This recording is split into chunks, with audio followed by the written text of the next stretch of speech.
And now, it's time for another Dice Tower review with Tom Vasel. Hey everybody, I'm Tom Vasel, and today we're taking a look at one of the expansions for Marvel United, Enter the Spiderverse. Now, I can't really complain about that. We all like Spider-Man and Spider-Gwen, or in this one, Ghost Spider, Miles Morales, and then this one also comes with Peter Porker, or Spider-Ham, or whatever, and Green Goblin.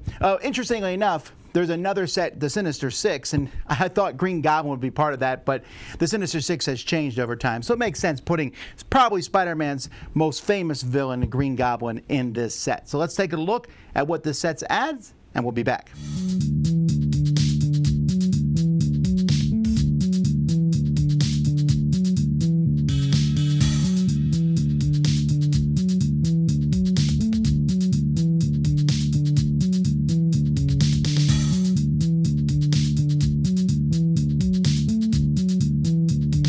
Okay, so let's see what comes inside the box here, which has a nice insert to hold everything in it. So we have some locations. We have some new locations, so let's take a look at them. I always like having various locations. We got some pretty basic ones here that give you a fighting token, a movement token, and a heroic token. I like that. Here you can add a person any location and rescue someone from this location on the bridge. Not bad. Daily Bugle. Reveal the top card of the Master Plan deck. You may place it on the bottom. Love this one. A lot of fun to get rid of that Master Plan card. And Queens. If you have one or two cards in hand, you may draw a card. So there's nothing here that's, completely groundbreaking, but I like this set. And they actually work really well together. Now, what we have in this is the Secret Identity Challenge. So the way the Secret Identity Challenge works, this is something you can add to a game, and you have these journalist pieces here. And what you're going to do is, on the setup, you're going to put a journalist token on each location adjacent to the hero's starting location, and then one with the villain. So whenever someone is in a location with a journalist, they're trying to find out your secret identity. And they're going to be doing that by taking pictures of you. That's what these cameras are. Like, these tokens are included with the game to take pictures of you.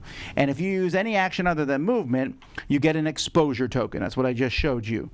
And you can only get one per turn. You can also use heroic things to move the journalists around. But if you ever get 3 of these, you take a damage and you have to play your next card face down. You've been exposed. That can only happen once per game. I have no interest in this, really. It just makes the game harder for players and has this fiddliness of moving these around. And being exposed, it doesn't feel super thematic. You take a damage, play your next card face down. But then you're exposed, so I don't know. This is just for people who want the game to be harder. I'm not one of them. Then you got 4 new heroes that come in this set. You have Spider-Ham, who is not one of my favorites. You can see where he lands if you look at my rating of everybody. He's silly. The idea of him. I like the character of him, but I just found his cards to be okay. Miles Morales, who's one of my favorite characters in the Marvel Universe and has some interesting things. You can delay the villain turn by a card and get a wild here. I find him to be kind of in the middle of the pack. Then we have Ghost Spider, or Spider-Gwen. I think her card backgrounds and stuff looks really good. I don't know. There's something about the art here. I think she is pretty awesome here. Swapping 2 threat cards is pretty neat. Being able to defeat all the thugs in one location. Some pretty nice cards that she has. And then Spider-Man, also the normal, regular, original Spider-Man. I guess Miles Morales is the regular Spider-Man now. This is the sidekick. But I really like him. He has, with great power and great responsibility, these are 2 really cool cards. And then he also has some good, solid movement. So, yeah, you get 3 Spider-Men and 1 Spider-Pig. I think it was 2 Spider-Men and Spider-Woman. I don't know. Anyway, a lot of characters and a lot of people are going to buy the set just to get Spider-Man or Miles Morales or Gwen. I don't know anyone's buying it for the pig. Now, Green Goblin is not one of my favorite villains, but he's definitely a unique one in the sense that you don't put the threat cards out. You keep them in a face-down deck. You're going to bring them out, and when they're defeated, they get shuffled back in. So you may see Lizard, Electro, or Kraven multiple times. And he's also always trying to capture civilians. And if he captures them and puts them on his dashboard, you can't take them out. And he'll kidnap them with certain cards and going around. So he's not necessarily so dangerous, but he's also adding threat, when all locations have a threat card. So these threat cards are being added, and you need to be taking them out. So The problem with him is you can't take the threat cards out right away because there isn't any on the board, so you have to concentrate on other things. And I'm usually someone who takes the threat cards out first, but you can't ignore them when they show up.